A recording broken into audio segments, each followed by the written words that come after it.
হাসিনা যখন ক্ষমতায় আসে তখন আমার বয়স 7। তোমরাও হয়তো কেউ 8 অথবা কেউ 9। আমাদের ওই সময়ের ছবিগুলোর দিকে তাকালে বিস্মিত হতে হয়।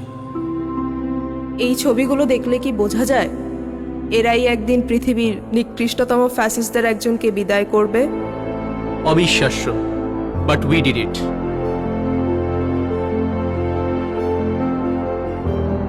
রিমেম্বার, সবাই যখন ধরে নিয়েছিল ফ্যাসিবাদের শেকলেই কাটবে আমাদের কয়েক প্রজন্ম, তখন আমরাই বলেছিলাম না, আমরা মানব না।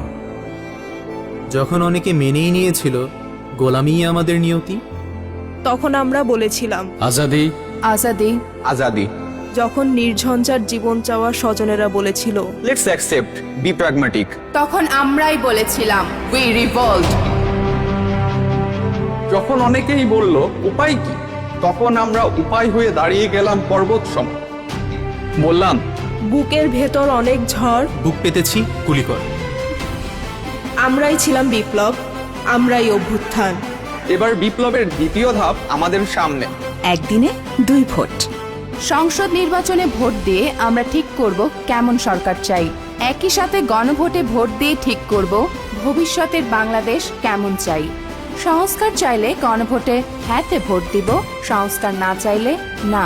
যে পরিবর্তনের জন্য এত এত প্রাণ হলো বলিদান, সেই পরিবর্তনের চাবি এখন আমাদের হাতে।